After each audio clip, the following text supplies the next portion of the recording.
Brown University removes a study because the transgender community doesn't like it. Actress Alyssa Milano lends her voice to protest Supreme Court nominee Brett Kavanaugh. And women are freezing their eggs at younger and younger ages. Twitter once again shows its bias by declining to take down threats against the lives of NRA spokeswoman Dana Lash's children. And Kelsey's getting married.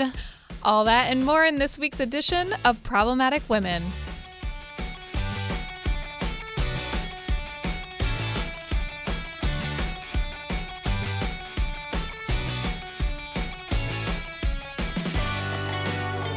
Well, welcome to Problematic Women, a podcast and Facebook Watch show that showcases strong conservative women, current events, and the hypocrisy of the feminist left. My name is Kelsey Harkness, and I'm a senior news producer here with the Daily Signal. And I'm Bree Payton, staff writer at The Federalist and friend of the Daily Signal. So this week, we're actually going to be flipping the script a little bit, and we're going to be announcing who the Problematic Woman of the Week is first, and then saving some of the wedding details and lessons that you learned along the way towards the end of the show. So first off, our Problematic Woman of the Week this week is Lisa Littman, who's a professor at Brown University.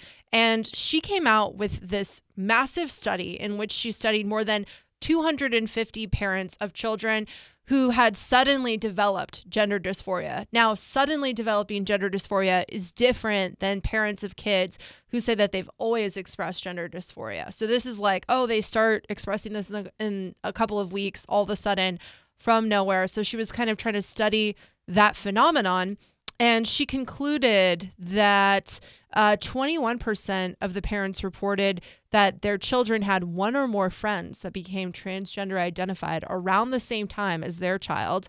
20% reported an increase in their child's social media use around the same time. And 45% of parents reported both of these things happening at the same time with their kids. So long story short, half of the transgender kids that she studied that suddenly became identified as gender dysphoric were looking at a lot more social media or had one or more friends that started to identify this way around the same time. So she's like, is there kind of a social contagion component to this? And what are some of the consequences of like elevating and talking about it all of the time? So this study was taken down a week later because there was a massive amount of backlash. And just to let you know, all throughout the study, she says, more research is needed. We don't know, more research is needed. And is like really transparent about the methodology that she used for this study. And acknowledging that further study is needed because this is just like one step in the direction of examining that problem. For all we knew, she was actually upset by the results and wasn't happy to share the details. And that's why she kept emphasizing that more research needs to be done. Yeah, exactly. But nevertheless, her study was taken down, and the dean of the Brown University Public School of Health, his name is... or the dean, I don't know if it's a man or woman now that I'm reading this. Anyway, dean is named Bess Marcus. So the dean penned a public letter explaining why the school took it down. So this is what the dean writes. The university and school have always affirmed the importance of academic freedom and the value of rigorous debate informed by research. At the same time, we believe firmly that this is also incumbent on public health research listeners to listen to multiple perspectives and to recognize and articulate the limitations of their work. Which she did. Right, which she did. Anyway, basically, long story short, he's saying, we always love rigorous debate unless science says things that we don't like, in which case we will scuttle it. We're going to hide it. We're going to make it go away. Yeah. So that's pretty nuts. Very problematic, in my opinion. I guess no surprise that this happened at Brown University, but Brown University is an Ivy League.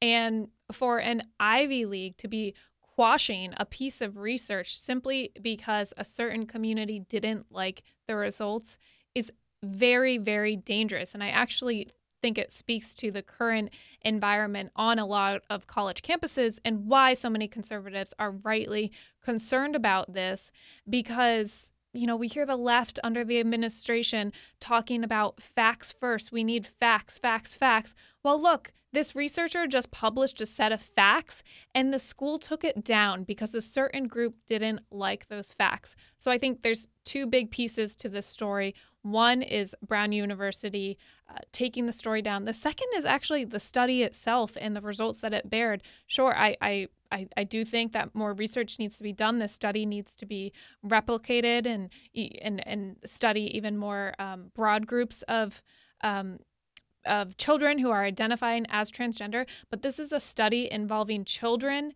and children who are identifying as transgender, which is very dangerous because sadly we know that individuals who identify as transgender often have very high suicide rates, have instances of mental illness. And really, it's not something that we want to encourage among children because of those very sad side effects that we often see. Absolutely. And I think recognizing that there could be a social contagion component to some of this, I think if that's true, it's important to recognize, right? And the fact that there's just a complete unwillingness to have any debate or discussion or even like open the door of that as a possibility, even if science affirms it, I think says a lot. Absolutely, because the issue of gender identity is being introduced to children in public schools at younger and younger ages. And if they're really, if the results in the study are true and there is a social contagion factor, I think we should be very cautious in the way that we introduce this subject to young children who could be influenced by that. On that note, we're going to hold for a quick break. When we return, we will move on to the top headlines of the week.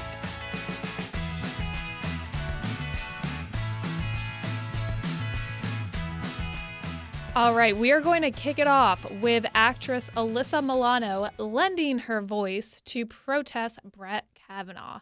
So this came from a video produced by Now This, where actress Alyssa Milano is looking at the camera, pretending to be, I guess, these different people who don't want to see Brett Kavanaugh become the next Supreme Court justice. I'm Jane Doe. When I was 17, I crossed the border. I was 17 when I was detained. I was 17, and soon I would learn that I was pregnant. And after they examined me, I asked for an abortion. I made my decision, I said, but they said that I couldn't. They tried to change my mind. They tried to stop me. The Trump administration tried to stop me. Brett Kavanaugh tried to stop me. He tried to delay my decision. But what will happen if he's confirmed to the Supreme Court? What will happen when Brett Kavanaugh becomes the majority? So that is Alyssa Milano pretending to be Jane Doe, who was brought into this country, came into this country illegally, and then later decided that she wanted to undergo an abortion procedure. And so there was this big battle that ultimately, ended up at the Supreme Court, in which they were deciding, whether or not someone who comes into this country illegally has the quote unquote right to get an abortion. And there's a controversy about how her own attorneys handled her own case and what they did and how they were deceitful and all of that. Anyway, this is what she had to say about that. And she's going forward and saying that women or individuals like Jane Doe don't want to see Brett Kavanaugh as the next Supreme Court nominee. And this is what she has to say about that. We have the power to stop Brett Kavanaugh. I know we do, but we have to call our senators. It's not yet a done deal, so we have to bang down their doors and share our stories because we are all Jane Doe. We are all Joaquin Oliver. We are all Laura Packard. And so many more of us are vulnerable if Brett Kavanaugh is in the majority on the highest court of the land. Pretty much everyone, except Donald Trump. Bree, I think this video really just shows how desperate Democrats are right now to stop Brett Kavanaugh from becoming the next Supreme Court justice. I mean, Alyssa Milano, I'm sorry, she's hardly relevant. And you would think that, you know, the phenomenon of celebrities producing and appearing on camera in political videos, it just gets old. Americans are tired of it. And I wonder, early on, I think they had an effect. I think right now they hardly do anything. What do you think? So I think that you're right, but I also like have a whole list of issues, honestly, with this video. And like, I kind of am upset that she thinks, okay, so Jane Doe was not an American citizen. Right? Her in the circumstances surrounding her situation are going to be completely different from circumstances surrounding my any situation that I would have in my given time, because I was born in this country. I'm an American citizen. You know, my dad immigrated here when he was a little kid. My grandparents immigrated here. So, you know, I guess it's like I kind of resent the fact that she is saying, oh, this is a situation that happened to someone who is not in this country illegally. And this illegal immigrant maybe wouldn't like Brett Kavanaugh on the Supreme Court, which we don't know if Jane Doe even has an opinion on Brett Kavanaugh. But anyway, so just the fact that she's comparing this woman's set of circumstances with mine and saying that I should side and agree with something that an illegal immigrant wants. It's like, no, I have different interests than an illegal immigrant. Like an illegal immigrant who's living in this country, they're going to want a different set of they're going to want totally different things. They're going to want to be able to, you know, get driver's licenses. They're going to want to be able to do all these other things.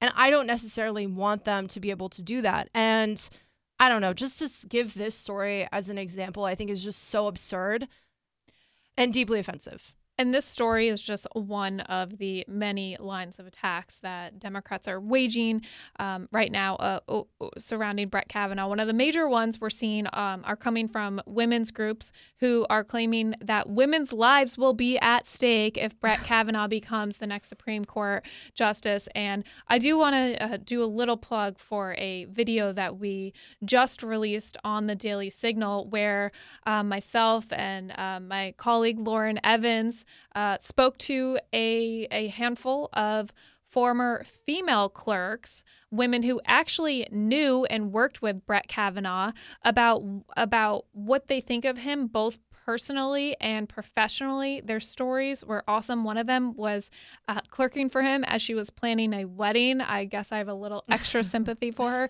The other one, by the time she went to clerk for him, she had actually given birth, and Brett Kavanaugh had never had a female clerk who had a child to take care of at home, and he decided to proactively address the situation with her and ask her, what can I do for you to make this work without lowering my standards for your work, giving you flexible hours and so forth.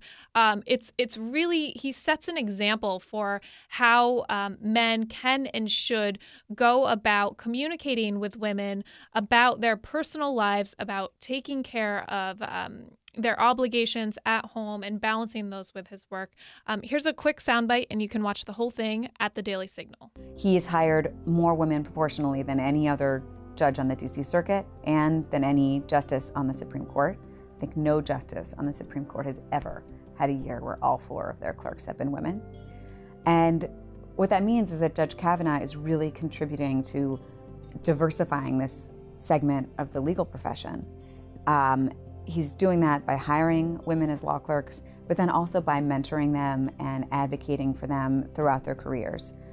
I wouldn't be surprised if female clerks then gravitate toward working for such a judge, because they hear from the other clerks who've worked for him that this is a place where genuine gender equality, but equality of all kinds, where it's just a pure meritocracy. So millennials are freezing their eggs at really, really young ages in order to ensure that they're going to be able to have a baby later on. So the New York Times reports that the #1 reason women cite for going through this whole procedure of, you know, the rounds of hormones, harvesting and freezing eggs, and paying like thousands and thousands of dollars for this is due to the lack of a stable partner.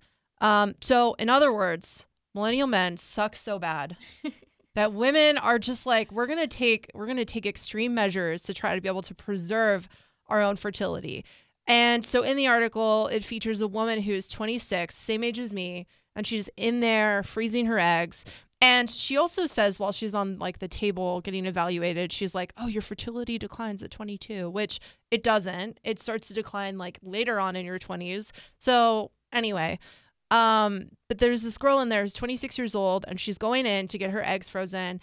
And I think that that's really extreme, personally. I think that, you know, this young woman maybe could meet someone tomorrow and then get married in a year and then have a kid. Like, you don't know what's going to happen in your life. And I understand, you know, if you're older and you decide like, okay, I need to do this as a precaution, or I'm having fertility problems, so I need to seek out and start doing IVF. Totally understand that. But I think like this little bit of a trend in targeting younger and younger women, I think is kind of gimmicky. And well, these are businesses. Fertility clinics that harvest eggs are businesses. They are seeking to profit. And I do wonder if they're sort of engaging in any fear mongering with women in their 20s that if you don't do this now, you might never be able to have children. I have to say, I have some sympathy for these girls, though. I mean, when I was earlier on in my 20s and didn't know what my future love life looked like, I thought, well, maybe that is a good option. Like, you know, it's a good backup plan. So I do understand it, but at 26 years old, these fertility treatments cost thousands of dollars. So they used to cost nearly $20,000 for a single cycle, but now, you know, that they cost anywhere from $4,000 to $7,000. And the procedure involves 2 weeks of birth control pills to turn off your natural hormones, 9 or 10 days of hormone injections to stimulate egg production, followed by, once the eggs have matured, they retrieve those eggs and they freeze them. So although the cost has dropped significantly, it's still very expensive. And according to the New York Times reporting, a lot of the women who are going in to harvest their eggs actually get talked into going in for multiple rounds of treatments. So that's multiple payments of $4,000 to $7,000. And just to add some perspective to this, the success rate for one of these eggs to be like a successful pregnancy is between 2 to 12%. So it's a much higher success rate if you don't experience any fertility issues and are just going to do this the old-fashioned way. You have a much higher success rate of doing that. Like I said earlier, if you have, fertility issues or if this has been a struggle, then obviously looking into different alternatives totally makes sense. But in the case of someone who doesn't have fertility issues, like this young 26-year-old woman has no history or family history of any infertility or any problems with that, I think that this is unnecessary. And also, I think that we also don't know the effects that these hormones have on individuals, right? And if you're going to say, okay, it's worth it, the health risks involved and potential health risks involved are worth it for me to have a child, and that's like a decision that you're going to make, I think that that's a decision that you can be informed on and that you can make. But I think like trying to you can't be informed because the research isn't there yet. Yeah. Well, ultimately, if there even is risks at a health risk and you decide like it's worth it for me to do this, I'm having fertility problems, I don't care, if this is something that causes a problem later on down the road. But I think like I'm 26, so I'm just going to do this just because I think that doesn't quite add up here. And thinking through the reasons why younger women are harvesting their eggs at higher and higher rates, a lot of them listed the fact that they don't have a significant other.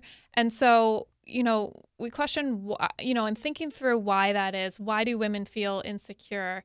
I guess my dating experiences came from both New York City and Washington, D.C., where I think the mindset is career first and the cost of living is so high, so enormously high, that it's really difficult for men who want to be that provider to be able to be the provider for their future wives until they're in their 30s. And so that puts women who are in their in their low 20s in a difficult situation where, unless they want to date men that are significantly older than them in their 30s, a lot of men in their 20s aren't ready.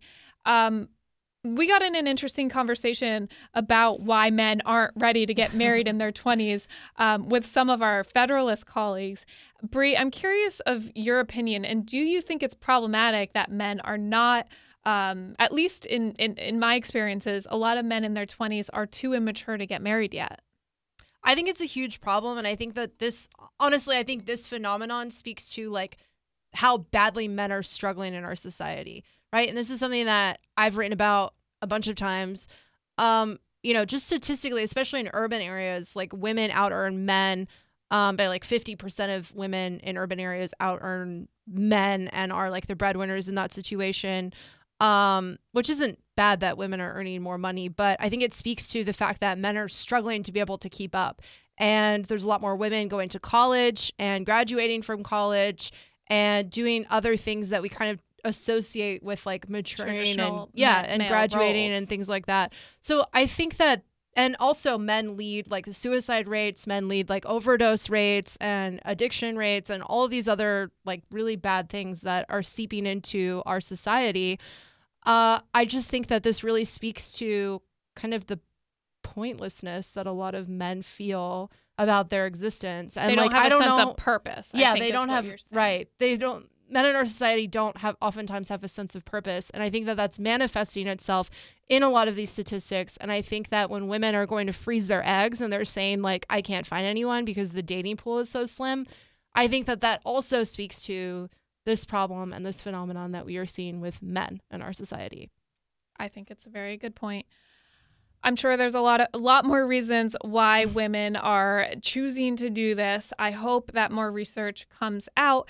Also, I hope that more research comes out on whether or not these eggs can be used for successful pregnancies, because this is really a new phenomenon to be able to freeze eggs. And I will note that just this year, there were two hospital clinics, one in Cleveland and one in San Francisco, where technology failed and thousands of these eggs got destroyed. And I can only imagine what that does to women who are living their lives thinking that they have this great backup plan, and due to technology, their eggs are no longer there. It's a big risk. I don't think it's as big of a security blanket as maybe we would like to think it is. But I think this is a topic that we're going to be talking about again soon. Absolutely. All right. Well, moving on to our last headline of the day. So Dana Lash, she is the spokeswoman for the NRA, faced some pretty awful threats on Twitter, something she's pretty used to. But this particular one involved her children, so she decided to report it to Twitter. So someone tweeted at her, "The only way these people learn is if it affects them directly. So if Dana Lash has to have her children murdered before she'll understand, I guess that's what needs to happen." So Dana reported this to Twitter, and she tweeted out that Twitter decided that there was no problem with this content, despite Twitter policy stating that you may not make specific threats of violence or wish for the serious physical harm, death, or disease of an individual or group of people. So once Dana Lash, who has that blue check mark next to her name, tweeted out Twitter's response to this threat against her children, Twitter walked back, reversed course, and re-reviewed the account and decided that it was indeed in violation of Twitter rules.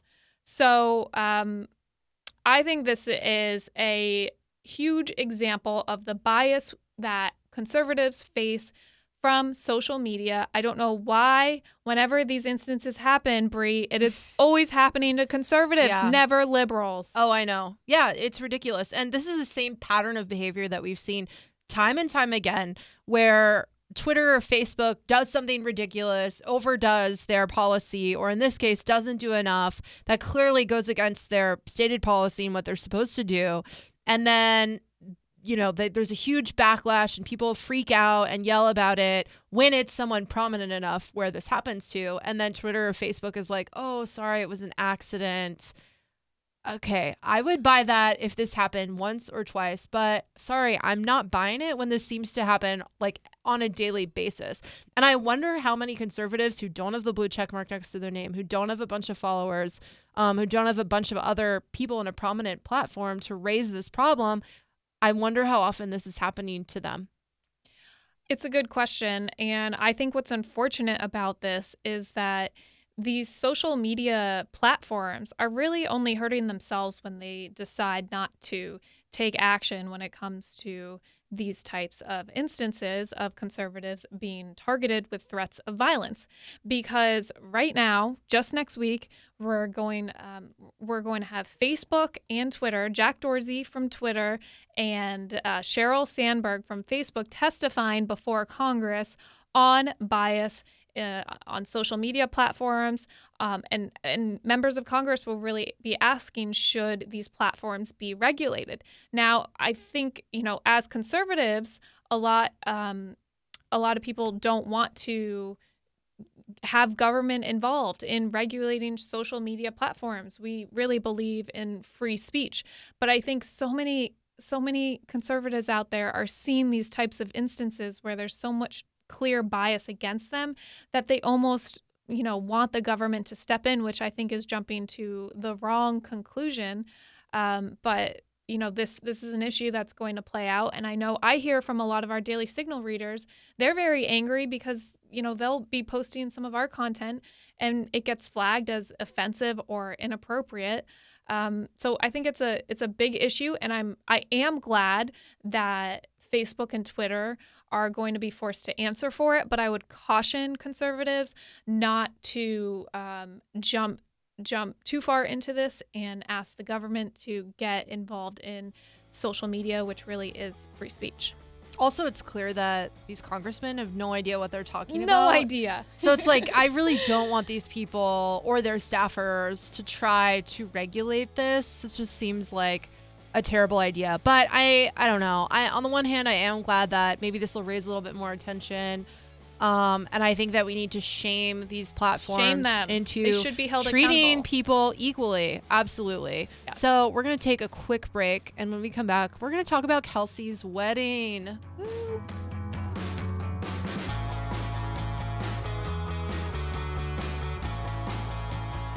So Kelsey is getting married this weekend.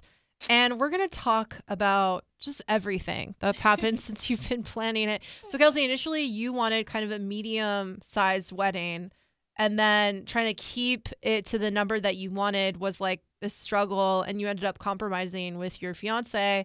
Talk to us about that. Yeah, so since I was little, I definitely always dreamed of this day. It's funny, at my bridal shower, my sister actually dug up pictures of me in plain dress up, and my favorite outfit to put on was always a wedding dress, and I dragged our neighbor and put him in like some sort of military uniform and forced him to pretend to get married to me because I'd always dreamed of this day. But it was interesting because once I got into high school and college, I sort of suppressed the dream of getting married because I just had this fear that I would never meet the right person. I would always have friends talking about where they'd want to get married, what they would want to wear, what they would want their wedding to look like. And I really pushed it away. I didn't want to think about it because I really didn't want to jinx it. I was like, it's too good. It's never going to happen to me. It's happening. Yay. Waited 29 years for it, but it's happening. I could not be more excited. I have been with my fiance for not 20.